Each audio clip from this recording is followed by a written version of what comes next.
Good morning and a very very happy morning. We are reading The Power of Your Subconscious Mind. हम शुरू कर रहे हैं chapter number 5 और title है mental healing in modern times. Book हमें बार बार ये प्रश्न पूछती है और रिमाइंड करती है कि आपके अंदर ये हीलिंग पावर कैसे आती है, कहाँ से आती है और किस प्रकार से प्रैक्टिकल यूज में होती है। ये क्वेश्चंस जो हैं वो कहते हैं कि हमारे लिए डीप कंसर्न होना चाहिए, और चाहे कोई रिलीजियस साइंस प्रैक्टिशनर है, साइकोलॉजिस्ट है, साइकियाट्रिस्ट है, मेडिकल डॉक्टर है, जिसने किसी भी पेशेंट को हील किया है, रिमेंबर दैट ये सारी जो हीलिंग है वो सबकॉन्शियस माइंड से है। एक ओल्ड सेइंग है, पुरानी कहावत है कि डॉक्टर किसी भी घाव को पट्टी बांधता है, लेकिन ये भगवान है जो उसको हील करता है। तो रोल क्या है इन साइकोलॉजिस्ट, साइकियाट्रिस्ट या डॉक्टर्स का कि वो आपका जो एक मेंटल ब्लॉक है पेशेंट के अंदर, जो उन्हें हील नहीं होने देता है, उसको रिलीज करता है, रिस्टोर करता है पेशेंट को हेल्दी होने में। इस प्रकार से सर्जन किसी भी फिजिकल ब्लॉक को रिमूव करता है ताकि जो अंदर बॉडी का फंक्शन नॉर्मली चल सके। वो कहते हैं कोई भी physician, surgeon, mental science practitioner वो सिर्फ ये नहीं कह सकता है कि मैंने अकेले काम करके किसी भी पेशेंट को हील किया। हीलिंग के लिए प्रकृति का रूप दें, जिंदगी दें, भगवान बोलें, क्रिएटिव इंटेलिजेंस बोलें, ये सारी चीज़ें सबकॉन्शियस पावर की तरफ जाती है। आपका कोई कितना भी ट्रीटमेंट कर ले, लेकिन अगर आपके सबकॉन्शियस के अंदर ये क्लैरिटी नहीं है दैट यू आर हेल्दी, उसकी पावर को आप यूज़ नहीं कर पाते, तो no treatment can treat you. और हमने ऑलरेडी पढ़ा भी है और हम इस बुक में और चीज़ें देख भी रहे हैं, तरीके देख रहे हैं कि किस प्रकार से हम अपने मेंटल, इमोशनल और फिजिकल ब्लॉक्स को हटा सकते हैं ताकि हम जो लाइफ का हीलिंग प्रिंसिपल है उसको एक्टिवेट कर सकें। और ये हीलिंग प्रिंसिपल रिजाइड कहाँ करता है? वो रिजाइड करता है आपके सबकॉन्शियस माइंड यानी अवचेतन मन में। तो वो चाहे कोई और व्यक्ति हो या आप खुद अपने आप को डायरेक्ट करें, अपनी माइंड को, अपनी बॉडी को, तब आप अपने आप को हील कर पाएंगे। और इस हीलिंग के लिए, इस प्रिंसिपल, इस सिद्धांत को एक्टिवेट करने के लिए आप सिर्फ जो हैं वही है। मीन्स आपको किसी पर्टिकुलर जाति, पर्टिकुलर कलर, पर्टिकुलर किसी एक कल्ट को बिलोंग करते हुए होने की ज़रूरत नहीं है। बुक के अंदर बाइबल को रेफरेंस करते हुए कहते हैं कि जितने भी मॉडर्न हीलिंग्स हैं, ये आपकी जो इन्फिनिट इंटेलिजेंस है, जो असीम है, अनंत है, और आपका जो सबकॉन्शियस माइंड की पावर है ना, उसे आपके विश्वास के साथ में यूज़ करता है और वहीं से ये रिस्पॉन्ड करता है। तो आप बिल्कुल एक शांत जगह पे जाते हैं, बाहर की दुनिया का दरवाज़ा बंद करते हैं, मीन्स अपने आप में होते हैं, अपने माइंड को रिलैक्स करते हैं और फिर महसूस करते हैं और सोचते हैं उस इन्फिनिट हीलिंग प्रेजेंस जो आपके अंदर है।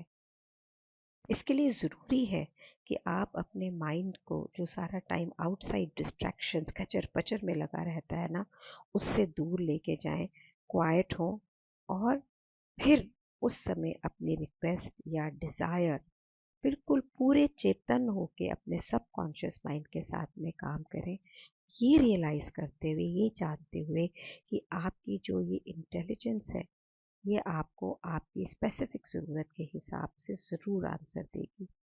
और सबसे वंडरफुल चीज़ क्या है कि आपको कल्पना करनी है, इमेजिन करनी है कि ये डिज़ायर पूरी होने के बाद लाइफ कैसी होगी, उसको रियलिटी में देखना है। तब ये जो इन्फिनिट लाइफ प्रिंसिपल है ना, ये आपकी ये चेतन चॉइस, जो बिल्कुल जिसके प्रति आप कॉन्शियस हैं, उस पर रिस्पॉन्ड करेगा। और ये आपकी बड़ी कॉन्शियस, चेतन, अवेयर रिक्वेस्ट है। इसका मतलब क्या है कि जैसे कि बाइबल में लिखा है, believe you have received and you shall receive, कि आपने ये विश्वास किया कि ये आपको मिल चुका है और वो आपको मिल जाएगा। ये जो प्रोसेस है ना हीलिंग का, ये हर एक के ऊपर काम करता है, चाहे वो जानवर है, पेड़ पौधे हैं, कहीं पे भी काम करता है। फ़र्क ये है कि हम इंसान बहुत सचेत हैं, चेतन हैं अपनी ज़िंदगी के इन सिद्धांतों से, तो हम कॉन्शियसली इसको डायरेक्ट कर सकते हैं, अपने आप को ब्लेस कर सकते हैं अनगिनत तरीकों से।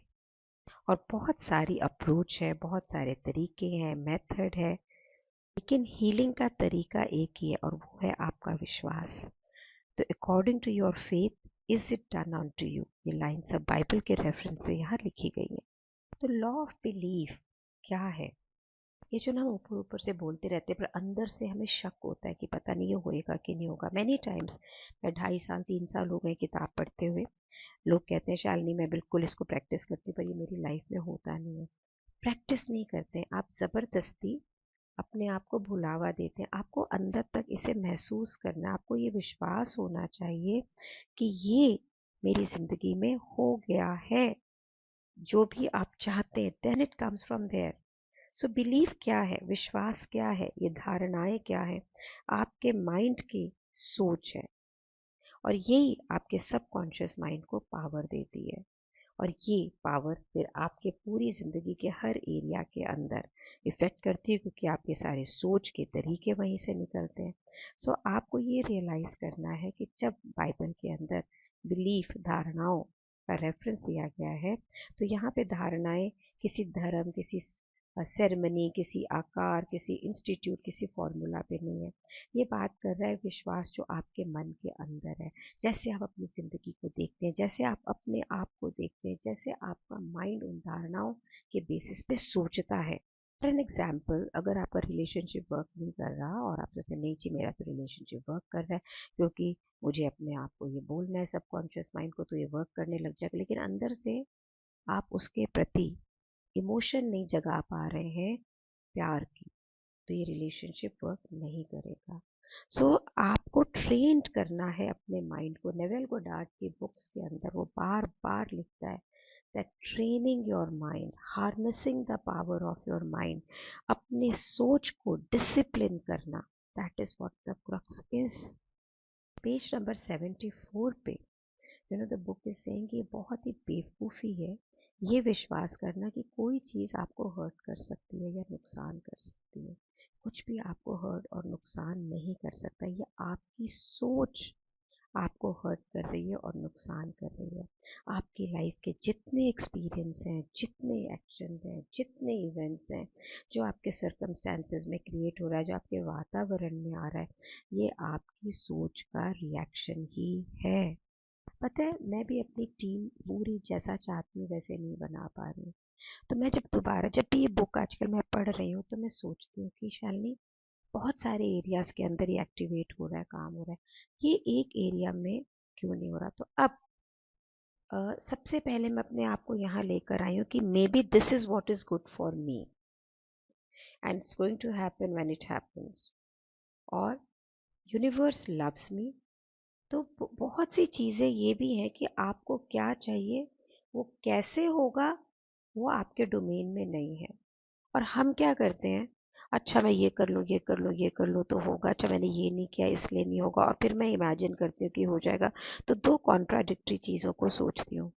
So when I am reading with you today now, तो मुझे ये लग रहा है कि हाँ, यहाँ पे मेरे अंदर कुछ ऐसा है जो कहता है तूने ये एक्शन नहीं लिया इसलिए नहीं होगा।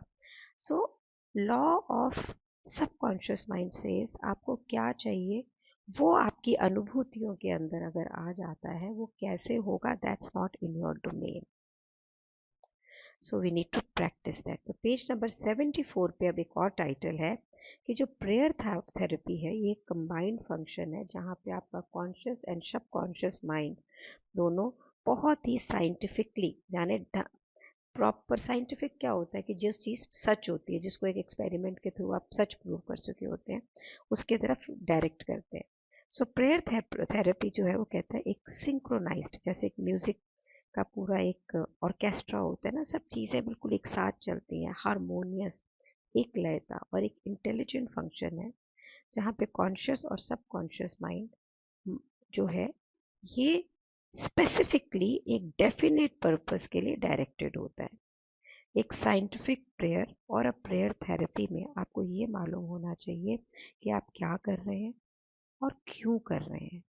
ये विश्वास कि आप विश्वास लॉ ऑफ हीलिंग में, सिद्धांत में कि इस प्रेयर से ये ठीक होगा ही होगा, तब ये आपकी लाइफ के अंदर आता है, और इसको फिर हम कहते हैं साइंटिफिक प्रेयर। यानी आपको ये पता होना कि आपको क्या चाहिए और क्यों चाहिए, एंड देन प्रेयर करनी। तो प्रेयर थेरेपी में आप एक सर्टेन आइडिया को चूज करते हैं, उसका एक मेंटल पिक्चर बनाते हैं और प्लान करते हैं, और फिर जो उस एक्सपीरियंस को, जो आपकी प्रेयर पूरी होने पे होगा, आपकी इच्छा पूरी होने पे, उसको एक्सपीरियंस करते हैं। आप रियलाइज करते हैं अपनी खुद की कैपेसिटी को कि भाई ये आइडिया मेरे लिए ज़रूर पूरा होगा। एक मेंटल इमेज क्रिएट करते हैं। आपकी सबकॉन्शियस माइंड ऐसी अवस्था को एज्यूम करता है कि मेरी प्रेयर रियलिटी बन चुकी है। जब आप अपने इस मेंटल एटीट्यूड के प्रति बिल्कुल विश्वास में होते हैं ना, तो आपकी प्रेयर आंसर होती है। प्रेयर थेरेपी एक डेफिनेट मेंटल एक्शन है with the definite specific purpose. तो मैं बहुत खुश रहना चाहता हूँ, मुझे बहुत पैसा चाहिए, ये सब डेफिनेट नहीं है। मुझे इतना पैसा चाहिए और फिर उस पैसे को अलमारी में रख के कुछ होएगा नहीं। तो उस पैसे से आप क्या करेंगे? गाड़ी खरीदेंगे, घर लेंगे, जो भी। और उसको एक्सपीरियंस करना कि this is how my life will be. तो विल बी नहीं, इज राइट नाउ हियर। तो सपोज करो कि आपने ये सोचा कि आपने कुछ एक डिफ़िकल्टी है लाइफ के अंदर, उसको आप प्रेयर थेरेपी से ठीक करेंगे।